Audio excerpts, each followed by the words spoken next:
जी बिल्कुल, हम इंसाफ चाहते हैं, हम गरीब लोग हैं, हमारी इतनी सुनवाई नहीं है, ना हम किसी ऑफिसर के पास डायरेक्ट जा सकते हैं।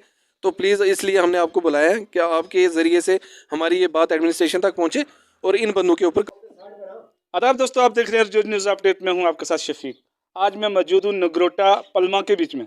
यहां पर एक एक्समैन टू जगले से तल्लक रखते हैं और अभी ये कुछ बीमार भी चल रहे हैं। तो यहाँ पर कुछ लोगों ने आकर के इनको धमकी दी। तो चलिए इनसे ही सुनते हैं, इनके मुंह से सुनते हैं क्या मसला हुआ। सर क्या क्या बात थी, क्या चक्र क्या बना है?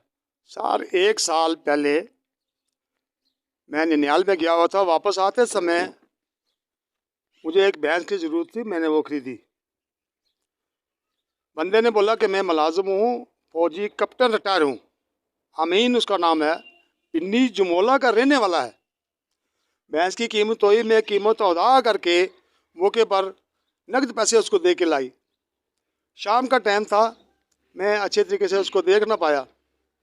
तो सुबह जब हुई, भैंस निकाली, घर वालों ने उसको पसंद नहीं किया। मुझे बोलने लगी ये कौन सी भैंस लाई। तो मैंने उसको फ़ोन किया, वो कुछ पैसे और मांग रहा था मुझसे। मैंने बोला अगर भाई तू भी फौजी है, मैं भी फौजी हूँ, तो हमारी पर्दे की बात है, तो तू आ अपनी भैंस को वापस ले जा। मैं उन दोनों में थोड़ा ये कहानी है। और आप उन्होंने जब फ़ोन किया तो दूसरा महमूद नाम है उसका फौजी, उसमें कल तू कोई अगर बात करेगा तो अच्छा नहीं लगेगा, लोग सुनेंगे तो नहीं ठीक लगेगा, तो इसलिए तू आ। नहीं आया, फ़ोन उसने बंद कर लिया। फिर मैंने खुद 1 घंटा तक उसके साथ बात की। फिर उसने बोला जी मैं आऊँगा, लेकिन नहीं आया। फिर वो तो थे और कुछ आदमियों के मुझे नाम याद नहीं, कुछ मिस्त्री भी वहाँ काम कर रहे थे। तो मैंने बोला भाई क्या बात है। आगे देखा तो वो कैप्टन साहब बैठा हुआ है, उसके साथ में जुल्फ़कार साहब, कैप्टन का नाम? मोहम्मद अमीन। तो उन्होंने बताई ये बात है। मैंने उनको बताया भाई पैसे इसको मैं देकर आया, उस टाइम मौके पर इसको बुलाया, नहीं आया। तो फिर मेरी वजह से उसने मोहम्मद अयूब साहब को, उन्होंने हज किया हुआ है, उनको भी काफ़ी गाली गलौज की, मुझे भी गाली दी, मुझे धमकी दी कि मैं एक कैप्टन रिटायर हूँ, मैं कुछ भी कर सकता हूँ। मोहम्मद यूसुफ यूसुफ का लड़का? अच्छा, हाँ जी। मैंने बोला भाई आप कोई उससे पैसे ऐसे लिए उसने, आप क्या कौन सी पंचायत करके एक बार पहले भी आपने धमकी दी, थ्रेट दी, और फिर बात करते हो तो इंसाफ की किया करो। इंसाफ नहीं आपका होता। धमकी धमकी किस चीज़ की देता है? धमकी देता कि मैं काफ़ी पैसे वाला हूँ, मालदार आदमी हूँ, मैं कैप्टन रिटायर हूँ, मैं कुछ भी कर सकता हूँ। क्यों क्यों मतलब क्यों दे रहा धमकी? धमकी दे रहा है कि मैं ऐसे व्यापारी हूँ, कश्मीर भी माल बेचता हूँ, मेरा काम है सस्ते रेट में दे के बाद में दबाव डाल के गरीब मजलूम आदमी पर दबाव डाल के, क्योंकि कैप्टन रिटायर सर, तो वो बोलता है कि मैं कुछ भी कर सकता हूँ।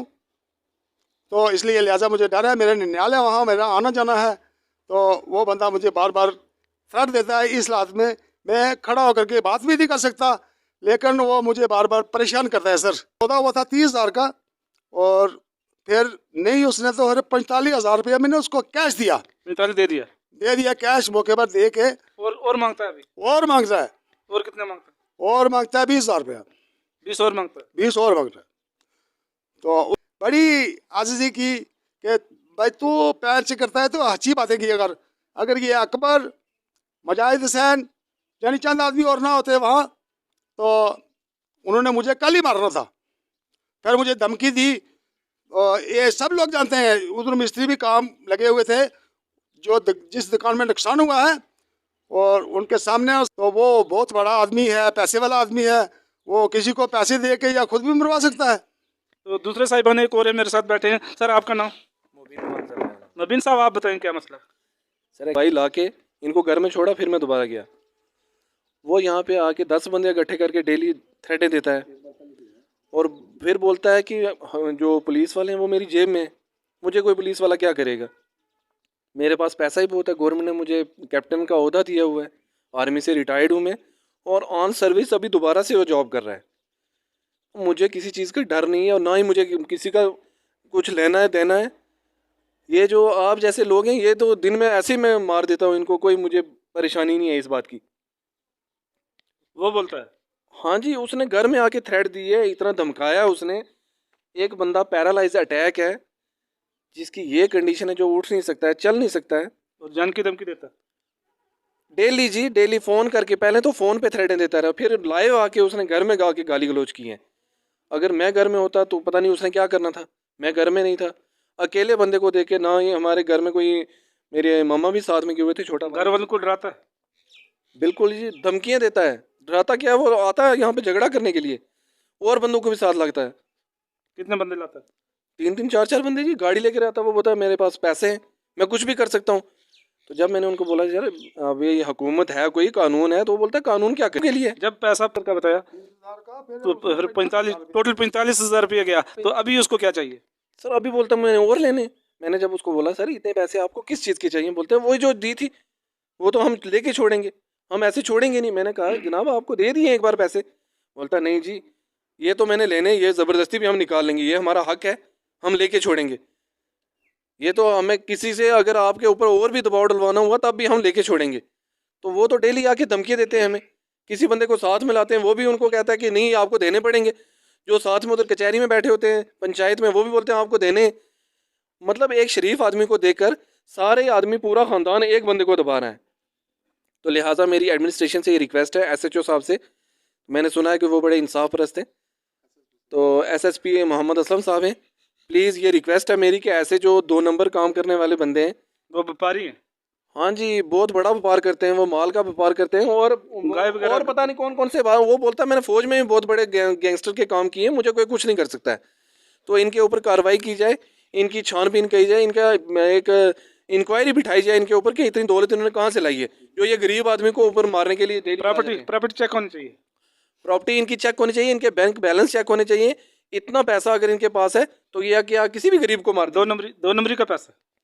2 नंबर का पैसा है, क्या पता वो ड्रग्स का काम करते हैं, किस चीज़ का काम करते हैं, मिलिटेंटों के साथ अटैच है। वो बोलता है मैंने कई लोगों को मरवा दिया, आज तक किसी को पता नहीं चला है, मेरे लिंक एजेंसियों के साथ हैं।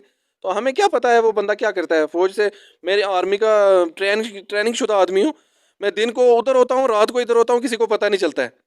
तो लिहाजा प्लीज़ एडमिनिस्ट्रेशन से हमारी ये रिक्वेस्ट है कि हमारी ये जो सुनवाई की जाए। अभी आप इंसाफ चाहते हैं? जी बिल्कुल, हम इंसाफ चाहते हैं। हम गरीब लोग हैं, हमारी इतनी सुनवाई नहीं है, ना हम किसी ऑफिसर के पास डायरेक्ट जा सकते हैं। तो प्लीज़ इसलिए हमने आपको बुलाया है कि आपके ज़रिए से हमारी ये बात एडमिनिस्ट्रेशन तक पहुँचे और इन बंदों के ऊपर कार्रवाई की। आवाज़ कहाँ तक जानी चाहिए?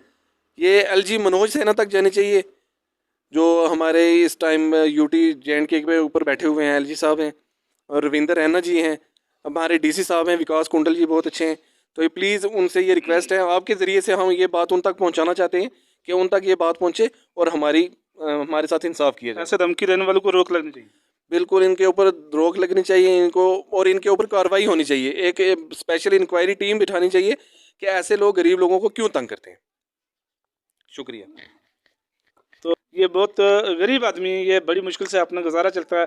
एक फ़ौजी आदमी जो एक्स मैन होता है, बड़ी मुश्किल से अपना घर चलता है उसका, और दूसरा आकर के इनको धमकी दी जाती है। तो लिहाजा मेरी गवर्नमेंट से, LG मनोज सिन्हा साहब से ये रिक्वेस्ट है कि ऐसे लोगों पर रोक लगाई दी जाए। तो ऐसे जो घर में अपने जो एक्समैन आते हैं, ऐसे लोगों को धमकी ना दी जाए। सर